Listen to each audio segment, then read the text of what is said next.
Amados, nós vamos meditar hoje na palavra e o tema da nossa mensagem é o Deus que me vê. O Deus que me vê. Eu queria começar compartilhando com os irmãos a história de uma cultura muito diferente da nossa. A cultura indiana. Esse país que vive debaixo de uma religiosidade, para quem não sabe, o hindu, grande parte da população da Índia segue. É uma religiosidade politeísta, ou seja, com inúmeros deuses, e com, na maioria das vezes, ramificações panteístas. E o que significa isso, pastor? Ramificações que consideram divinas todas as formas de vida. Então, talvez você já tenha lido que, por exemplo, existem animais sagrados na Índia, ou seja, animais considerados deuses. E de todos os tipos. Existem árvores e existem divindades que se manifestam segundo essa religiosidade de diversas maneiras. Mas uma das coisas que me fez lembrar da Índia, como introdução a esse estudo, é que lá também existe uma divisão entre as pessoas dessa religião, as chamadas castas indianas. É como se fosse uma pirâmide, a gente estuda isso na escola. Aí você tem os brahmitas que estão no topo da pirâmide, que geralmente são aqueles que são os intelectuais, ricos, nobres, bem favorecidos. E na base, lá embaixo, vocês têm os Dalits, que são chamados de intocáveis, que são aqueles que ninguém pode nem esbarrar com eles na rua, sob pena de se tornar, vamos dizer assim, impuro, ao lidar com eles, ao interagir com eles, ao tocar com eles. Quem é mais um pouquinho ligado em questões de TV pode ter percebido que inclusive já apareceu cinema, jornais e até mesmo novelas com essa temática, onde pessoas não podiam banhar no mesmo rio, não podiam frequentar os mesmos lugares, e era um dilema só. Só que recentemente os sociólogos que se debruçam a estudar a cultura e a sociologia dos indianos perceberam e descobriram que há mais uma casta, não acima dos brahmitas, mas abaixo dos Dalits. E se os Dalits são aqueles que ninguém pode tocar, essa casta eles denominaram de invisíveis. São aqueles que se escondem até mesmo dos olhares dos demais. São pessoas que não saem durante o dia, mas geralmente é durante a noite. São pessoas que fazem as coisas para os intocáveis. E são pessoas que praticamente inexistentes, que a sociedade indiana, a nação indiana, o povo, desconsidera completamente, absolutamente. Essas pessoas são, como bem denominado, invisíveis naquele país. Indigentes, pessoas que elas não são vistas, não são reconhecidas, não têm direito, não têm absolutamente nada. Eu estou falando isso porque a Bíblia fala sobre alguém que era aparentemente assim, e que se sentia assim. E por isso o tema da mensagem é o Deus que me vê. Vamos abrir nossas Bíblias no livro de Gênesis. Livro de Gênesis, capítulo de número 16. Eu quero ler com vocês do versículo 1 até o 13º. Gênesis, capítulo de número 16, do versículo 1 até o versículo de número 3. As mulheres vão se identificar bastante, porque recentemente a MCM Nacional lançou uma campanha com base em um filme para o Dia Internacional da Mulher, e a personagem desse texto era o roteiro do filme, H, Então, a gente vai ler sobre essa história, a gente vai entender um pouquinho mais sobre ela, e se eu tropeçar, eu peço ajuda a alguma mulher que assistiu o filme para me ajudar a concluir o sermão. Gênesis, capítulo de número 16, versículo 1, diz assim: Ora, Sarai, mulher de Abrão, não lhe dera nenhum filho. Como tinha uma serva egípcia chamada Agar, disse Abrão: já que o Senhor me impediu de ter filhos, possua a minha serva. Talvez eu possa formar família por meio dela. Abrão, atendeu à proposta de Sarai. Quando isso aconteceu, já fazia 10 anos que Abrão seu marido vivia em Canaã. Foi nessa ocasião que Sarai, sua mulher, lhe entregou sua serva egípcia Agar. Ele possuiu Agar e ela engravidou. Quando se viu grávida, começou a olhar com desprezo para sua senhora. Então Sarai disse a Abrão: caia sobre você a afronta que venho sofrendo. Coloquei minha serva em seus braços e agora que ela sabe que engravidou, está desprezando-me. Que o Senhor seja o juiz entre mim e você. Respondeu Abraão a Sarai: sua serva está em suas mãos. Faça o que bem entender. Então Sarai tanto maltratou Agar que esta acabou fugindo. O anjo do Senhor encontrou Agar perto de uma fonte no deserto, no caminho de Sur, e perguntou-lhe: Agar, serva de Sarai, de onde vem? Para onde vai? Respondeu ela: estou fugindo de Sarai, a minha senhora. E disse-lhe então o anjo do Senhor: volte à sua senhora e sujeite-se a ela. Disse mais o anjo: multiplicarei tanto os seus descendentes que ninguém poderá os contar. Disse ainda o anjo do Senhor: você está grávida e terá um filho, e lhe dará o nome de Ismael, porque o Senhor a ouviu em seu sofrimento. Ele será como um jumento selvagem. A sua mão será contra todos, e a mão de todos contra ele, e ele viverá em hostilidade contra todos os seus irmãos. E este foi o nome que ela deu ao Senhor que lhe havia falado: tu és o Deus que me vê. Pois dissera: teria eu visto aquele que me vê? Amém? Vamos orar mais uma vez? Senhor nosso Deus, Pai, agradecemos ao Senhor, Deus, pela oportunidade de estar na Tua casa, por podermos, ó Deus, conviver contigo e ter comunhão com o Senhor.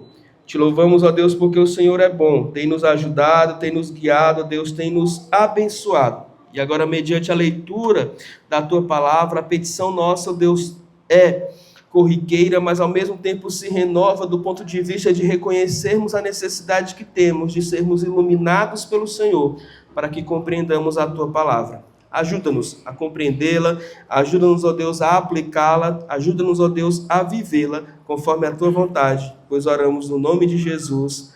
Amém e amém. Então nós estamos aqui diante de alguém que se sentia invisível. E o papel de um escravo no mundo patriarcal daquela época era este: era servir, era obedecer, era se submeter a tudo aquilo que os seus senhores assim designassem a fazer. Agar, que não era hebreia, Agar que antecede a toda essa questão, dado o seu próprio tempo, afinal de contas o povo vai iniciar a partir de Abraão, mas que das andanças de Abraão e das suas peregrinações foi provavelmente comprada por ele em uma das suas passagens pelo Egito, pois o texto deixa claro que ela era uma escrava egípcia, e alguém que vivia ali com o seu senhor, sem entender talvez e sem conhecer o Deus que aquele seu senhor servia, sem compreender os desígnios que aquilo poderiam trazer sobre a sua própria vida. Mas o fato é que o próprio Abraão, no caso aqui Abrão ainda, e a própria Sara, no caso aqui Sarai ainda, também estavam aprendendo a caminhar com esse Deus. Também estavam aprendendo a confiar nesse Deus. A fé, ela não é algo estático. Eu não tenho a mesma fé de quando eu me converti. E eu creio que os irmãos também não, porque a nossa fé, ela vai crescendo, ela vai amadurecendo, ela vai aperfeiçoando à medida que nós convivemos com Deus. À medida que nós aprendemos a receber de Deus. À medida que nós também aprendemos a não receber de Deus. Porque orações respondidas fortalecem a nossa fé. Mas orações não respondidas testam se a nossa fé está fortalecida. Testam se de fato nós estamos crendo num Deus que pode dizer não às nossas orações, aos nossos pedidos, aquilo que está ali diante da nossa vida. Então Abrão e Sara estavam aprendendo a caminhar com Deus. E naquele instante parece que extremamente inseguros, estão se sentindo sem controle. daquilo que poderia acontecer sobre as suas vidas. Afinal de contas, nós sabemos com base debaixo de qual promessa ele começa a se mover. Ele se move debaixo de uma promessa que Deus diz assim: Abraão, sai da tua casa, do meio da tua parentela, deixa a tua família aí, vai para um lugar que eu te mostrarei, porque te darei este lugar como herança e te darei uma grande multidão de genealogia, de pessoas, de famílias que farão parte da tua família e que dominarão por toda essa terra que você há de receber. E até então ele estava vivendo como um peregrino em terras estrangeiras e sem filho nenhum. Ou seja, nada ainda havia se concretizado.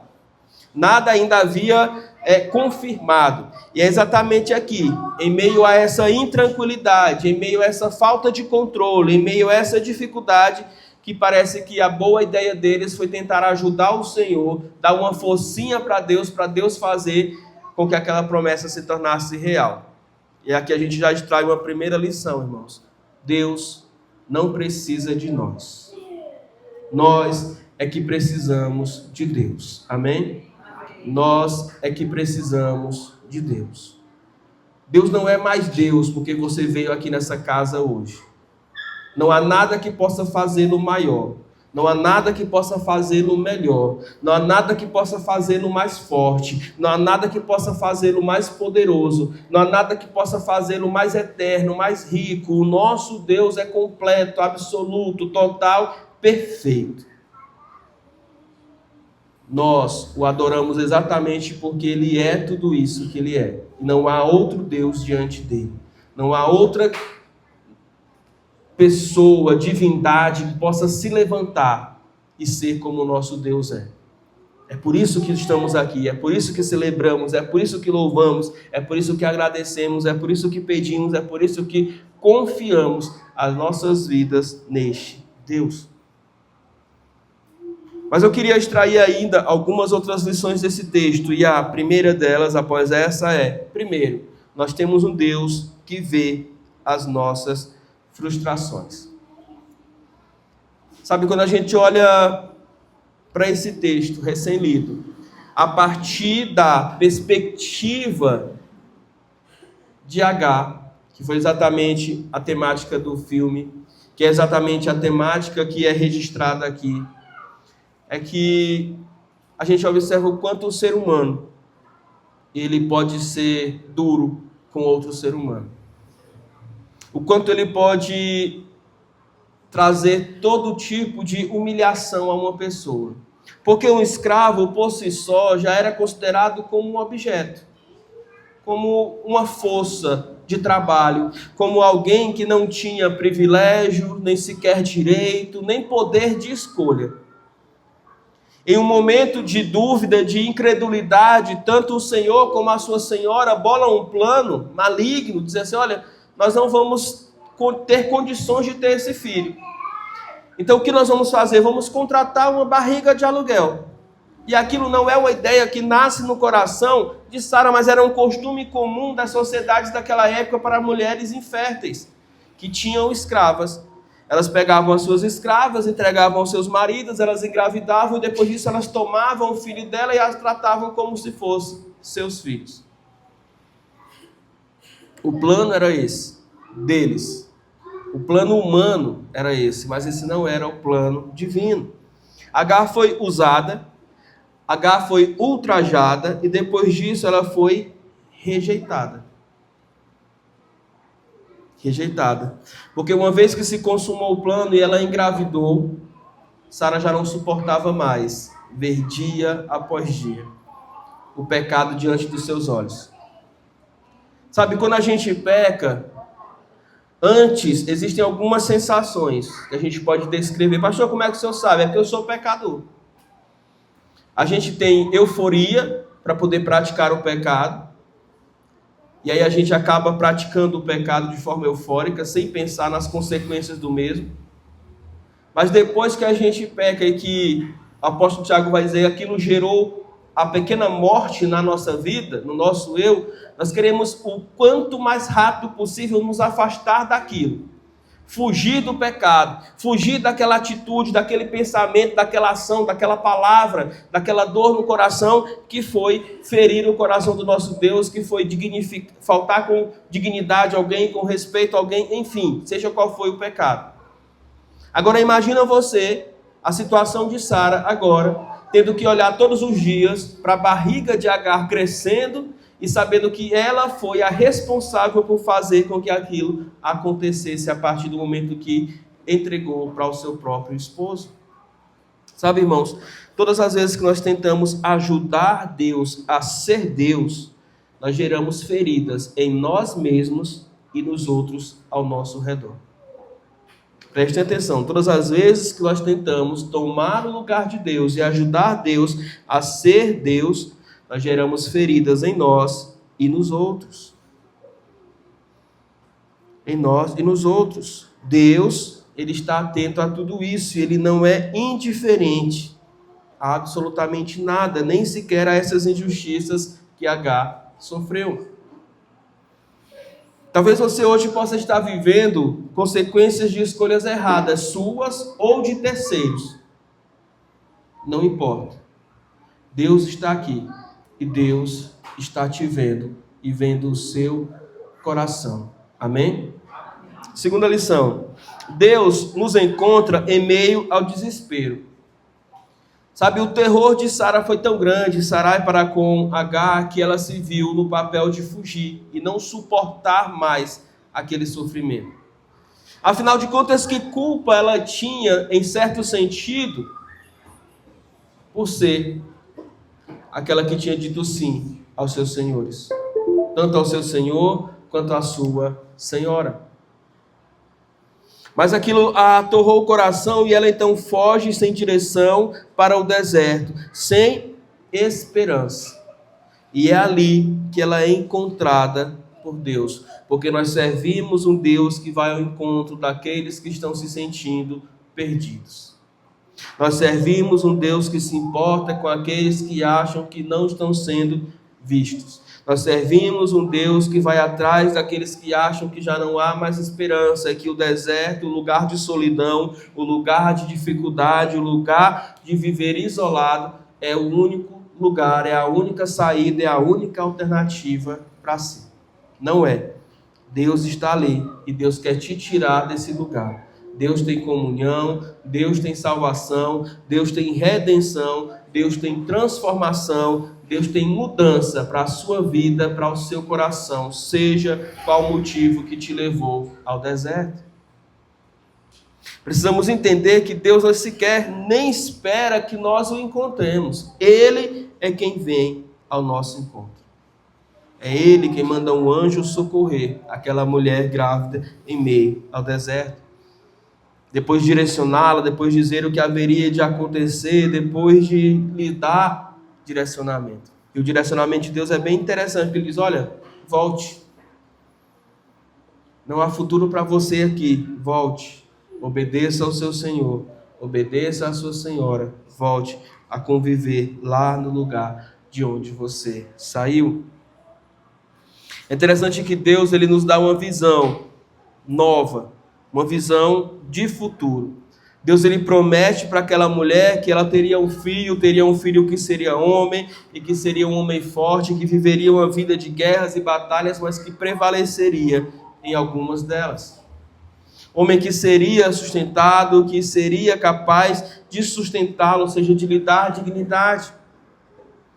É nesse sentido que Deus olha para nós e tem uma visão de futuro. Por mais difícil que esteja o nosso presente, por mais difícil que esteja a nossa vida atualmente, por mais difícil que você possa pensar, eu estou passando por dificuldades, eu não consigo crescer, eu não consigo evoluir, eu não consigo ver melhora na minha vida, o Senhor está dizendo, este atual presente não será a sua realidade por muito tempo.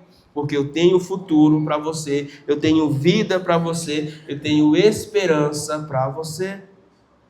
Você não está sozinho, o Senhor está te olhando, o Senhor está te encontrando agora, o Espírito Santo está ministrando ao seu coração, se você permitir estas verdades. Mas nós estamos falando de seres humanos. E seres humanos não são perfeitos. Porque até agora, se eu parasse o meu sermão, você olharia para Agar como alguém que de fato foi usada, e ela foi tratada como objeto, e ela foi depois humilhada por sua senhora, e ela foi, mas alguém que seria 100% inocente nessa história, e ela não foi. Porque é uma pequena porção do texto que diz que na hora em que ela se viu grávida, ela começou a, vamos dizer assim, caçar conversa no nordestinês com a sua senhora. Talvez a expectativa dela fosse a seguinte: talvez Abrão me troque por essa velha que não pode dar filhos e fique comigo. Talvez eu seja a titular. Se eu segurar essa gravidez, se eu lhe der um filho homem, eu ficarei no lugar da sua primeira esposa. E muitas vezes, irmãos, nós somos feridos. Mas a gente precisa ter a humildade, a sinceridade para avaliar profundamente o nosso coração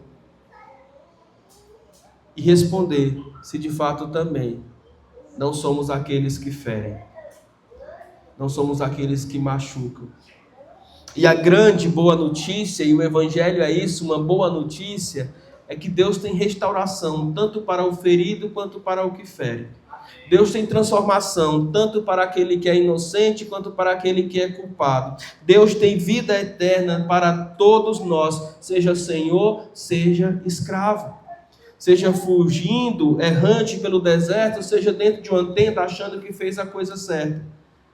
O Senhor há de transformar todos nós, se assim nós dermos a verdadeira oportunidade dele transformar a nossa vida e a nossa história. O presente difícil não anula as promessas de Deus para o nosso futuro. O anjo vai dizer que ela teria um filho e que aquele filho seria a transformação da sua história. O que hoje é dor, o que hoje é dificuldade, o que hoje são lágrimas nos seus olhos, Deus pode transformar em testemunho para a sua glória no amanhã. Amém? É assim que a gente precisa crer, é assim que a gente precisa enxergar. E é maravilhoso como Deus faz isso na vida dessa mulher. Porque Deus faz isso na vida dessa mulher a partir de quem Ele é. Eu queria olhar mais uma vez para o texto e para o último versículo que a gente leu, o versículo de número 13, porque ela tem essa real concepção. Versículo de número 13 diz assim: Este foi o nome que ela deu ao Senhor, que lhe havia falado: Tu és o Deus que me vê. Pois dissera: teria eu visto aquele que me vê? Sabe, irmãos, Deus ele fez a transformação na vida de Agar a partir do momento que ele se revela. E como Deus se revela? Ele se revela para ela como sendo aquele que vê. A maneira como Deus fala conosco e toca os nossos corações é única. Cada um de nós tem inúmeras experiências de orações respondidas, de textos lidos, de canções ouvidas, de conversas compartilhadas, onde nós ouvimos, vimos e cremos que o próprio Deus comunicou algo de si à nossa vida. Algo que nos marcou, algo que nos transformou, algo que fez com que nós vivêssemos diferente depois daquele dia, depois daquele momento, depois daquele encontro. Para Agar, uma escrava egípcia dentro da tenda de Abraão, um senhor de muitos escravos, alguém que não era visto ou não se sentia vista, Deus se revela como aquele que vê. E a vê como, e a vê onde? No pior momento da sua vida, quando ela foi praticamente expulsa ou forçada a fugir por meio daquilo que ela fez e que Sara não gostou e que então passou a revidar. No momento em que ela estava se sentindo sozinha, no momento em que ela estava abandonada. O próprio Abraão, na sua experiência com Deus, vai dizer: olha, o Senhor, no capítulo 22, é um Senhor de provisão. Porque quando ele estava prestes a imolar o seu filho, a sacrificar o seu filho, o Senhor proveu um cordeiro sem defeito para que pudesse substituir Isaac. Então ele diz: olha, Jeová Jireh, ou seja, o Senhor proverá. E a partir dali, então, ele tem uma compreensão maior e melhor. Para Agar, Deus me vê. Qual a revelação do Senhor que ele precisa ainda fazer de todas essas que ele já fez na Escritura, para que você de fato possa conhecer a esse Deus, conviver com esse Deus, amar a esse Deus como ele te ama. Sabe, essa não foi a última vez que Agar teve contato com o Senhor. Porque para quem conhece a história, ela de fato acredita naquilo que ouviu da boca do anjo, retorna para a tenda do seu Senhor, tem o seu filho é batizado com o nome que o Senhor dissera que ele deveria ter, Ismael. Esse menino cresce, esse menino se afeiçoa do pai, o pai se afeiçoa desse menino, e esse menino começa a ser quase que ali a felicidade da casa. Porém, não era o plano de Deus, era o plano humano. E então, no tempo certo, o Senhor proveu o seu plano, proveu o filho que Abraão deveria ter, pelo qual geraria toda a sua descendência, que tem o nome de Isaac, que significa aquele que me trouxe alegria, aquele que me fez rir. E aí, no momento, ali quase que sendo o batizado daquele menino, quando ele é desmamado da mamãe, o Ismael já um pré-adolescentezinho, o Isaac um bebê sendo desmamado, uma criança sendo desmamada. Abraão dá uma festa pelo desmame de Isaac. Os meninos, os irmãos brincando. Ismael tem a mesma natureza da sua mãe. Ele caçoa de Isaac. Ele brinca ou faz alguma coisa ali de mau gosto. Sara vê aquilo. E Sara mais uma vez chega para Abraão diante do seu pecado que estava ali, porque o pecado que a gente comete é assim, volta e meia está na nossa mente, está no nosso coração, e mesmo entendendo que o Senhor nos perdoa e nos abençoa, Ele precisa estar ali para que a gente não o repita, para que a gente não caia mais naquela armadilha, para que a gente entenda que Ele traz consequências, e entendendo as consequências que Ele trouxe sobre a vida dela, Sara diz para Abraão: eu não aguento mais. Eu não vou criar o meu filho, Isaac, junto com esse bastardo. E aí Abraão, mais uma vez, toma uma atitude muito drástica. Ele prepara uma cestinha de alimentos, um cantil de água e despede. Irmãos, aqui é uma falha tremenda no caráter de um grande homem de Deus, porque às vezes nós lemos as Escrituras e imaginamos que esses homens são perfeitos e não são. Abraão poderia ter mandado servos, poderia ter mandado uma tenda, poderia ter preparado algo melhor, mas não. Tudo dá a entender que ele prepara apenas uma comida para um dia, ou pouco mais de um dia, e os despede, mais uma vez, para o deserto. E aí vai Agar, e agora o menino, Ismael, pelo deserto. E aí chega um momento em que a comida acabou, a água acabou, e ela, assolada por toda a preocupação e dificuldade ali, distancia-se do menino a cerca de 40, 100 metros. A ideia do texto bíblico aí é um tiro de flecha, e diz: eu vou ficar aqui, eu vou deixar o menino lá, porque eu não quero ver ele secando nesse sol desidratado até que ele morra. Quem aparece nessa hora? O Senhor, mais uma vez, através de um anjo, que abre os olhos de Agar e diz: Agar, a promessa é de que esse menino terá uma descendência, de que esse menino terá família, de que esse menino vai crescer, de que esse menino será um homem forte. Eu não me esqueci destas promessas. Está no capítulo 21 de Gênesis. E aí, então o Senhor abre os olhos dela, ela vê um poço, ou seja, hidratação para não morrer de sede, continua a sua jornada, e o final do texto vai dizer que ele inclusive se casa com um egípcio, alguém provavelmente da própria família ou nacionalidade da sua mãe, e tem a sua família, os chamados ismaelitas, que são todos os seus descendentes. Acontece que algumas vezes na vida o Senhor precisa ir nos buscar no deserto mais de uma vez. O Senhor precisa vir ao nosso encontro mais de uma vez. O Senhor precisa falar e ministrar aos nossos corações mais de uma vez. E a gente precisa crer que aonde quer que a gente esteja, o Senhor nos vê. o Senhor nos busca, o Senhor nos encontra, o Senhor nos chama pelo nome. Em nenhum momento você vê Abraão, você vê Sara chamando Agar pelo nome, mas o Senhor a chama pelo nome, ou seja, lhe confere dignidade. E o Senhor tem promessas para a nossa vida. O Senhor tem promessas para a nossa família. O Senhor tem promessas para todos nós. Que possamos sair daqui com a certeza de que, independentemente do momento em que estejamos passando na nossa vida, do lugar ou das circunstâncias, do tamanho do problema ou da dificuldade, nós temos um Senhor que nos vê, que nos abençoa, que nos alcança e que transforma as nossas vidas. Amém? Vamos ficar de pé e vamos orar.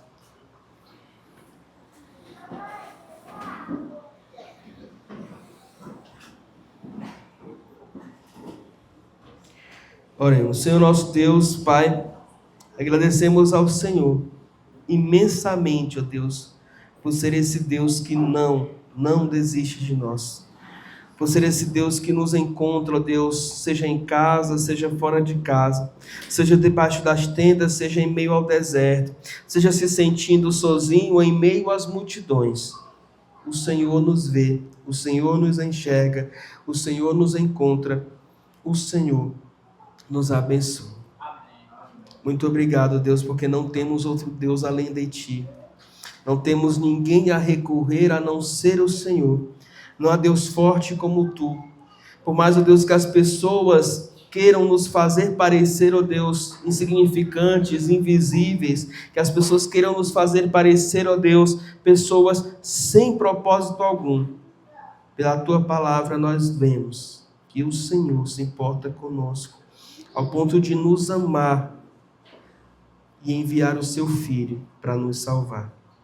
Muito obrigado por provisão, por cuidado, por proteção, por salvação, Senhor. Tire de nosso coração, Pai, da nossa mente, todo sentimento de solidão, todo sentimento de vazio, todo sentimento, ó Deus, de carência que porventura possamos ter. Porque o Senhor é conosco, o Senhor nos vê, o Senhor nos abençoa e o Senhor vive uma vida que, ó Deus, tem a nossa diante do Teu olhar. Temos para quem recorrer, temos socorro imediato vindo da presença do Senhor. Que assim seja e que nos nossos desertos sejamos alcançados por Ti, sejamos transformados por Ti, sejamos abençoados por Ti. É a nossa oração no nome de Jesus. Amém. Amém. Os irmãos podem assentar. Eu quero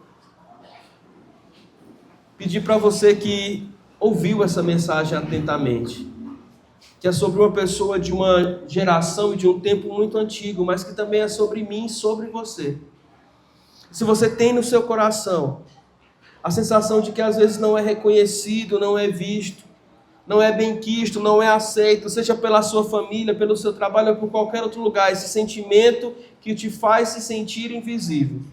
Hoje eu afirmo a você, Deus te vê, e não só te vê, Ele deseja salvar a sua vida. Ele deseja que você faça parte da família dele. E se há esse desejo no seu coração, eu te convido a ficar de pé, porque eu quero orar por você. Eu quero dizer, seja bem-vindo à família do Deus que te vê. Seja bem-vinda à família do Deus que te vê. Porque esse é o desejo do Senhor para os nossos corações, para as nossas vidas. Que façamos parte da sua família. Ah, mas eu já estou velho demais, mas eu já estou errado demais, mas eu já falhei demais. Não é sobre idade, não é sobre falhas, não é sobre erros. É sobre graça, perdão, misericórdia e transformação que só o Senhor pode dar. Ah, mas eu já me encontrei com o Senhor alguma vez. H precisou ser encontrada 2 vezes em meio ao deserto. Muitas vezes na nossa vida nós precisamos de reencontros com o Senhor, de reafirmação do nosso compromisso com o Senhor. Se esse é o seu caso, não tem problema. Fique de pé que nós queremos orar por você. Queremos dizer, seja bem-vindo, bem-vinda à família de Deus. Que o Senhor não te deixe sair daqui sem tomar essa decisão extremamente importante. Se você deseja fazer isso após o culto, não tem problema. É só me procurar qualquer um dos irmãos que a gente vai orar pela sua vida, no nome de Jesus. Amém? Amém. Vamos orar mais uma vez para encerrarmos o culto de pé? Oremos. Senhor Deus, Pai, nós, ó Deus, te agradecemos por mais um dia da semana que nós podemos dedicar ao Senhor. Seja pela manhã, seja à tarde, seja à noite, ó Deus, nós celebramos o Teu nome, nós louvamos, ó Deus, a Tua glória. Nós, ó Deus, cremos que, ó Deus, tudo que foi feito nesse culto foi para o Senhor. Não foi ministração para homens, para pessoas, ó Deus, mas para que o Senhor fosse glorificado por meio das canções, das orações, da leitura, da pregação da Tua palavra. Muito obrigado, Jesus, por tudo isso. Muito obrigado pela alegria, pela liberdade, pelo prazer que o Senhor nos dá de poder, ó Deus, cultuar ao Senhor, de poder celebrar ao Senhor. Ajuda-nos, ó Deus, ao longo dessa semana. Protege-nos, ó Deus. Livra-nos, ó Deus, de todo mal, de toda tentação, ó Deus. Nos mantém seguros, ó Deus, e guardados pelo Senhor. Afinal de contas, o Senhor nos vê onde quer que nós estejamos. Nos dá essa consciência, nos dá, ó Deus, essa mentalidade para que possamos fazer somente aquilo que te agrada e não o que te desagrada. É a nossa oração no nome de Jesus. Amém. Amém. Que o amor de Deus, que a graça maravilhosa do nosso Senhor Jesus Cristo, que a comunhão e a consolação do Santo Espírito sejam com todos vós, por onde quer que forem, hoje e sempre. Amém. Amém. Vamos nos assentar, vamos orar silenciosamente, depois vamos tomar o caminho aqui da porta à direita, minha direita, à esquerda de vocês, para que a gente possa acessar ali as delícias que as irmãs prepararam na cantina, que é uma cantina missionária, onde todos os valores serão revertidos para missões mundiais.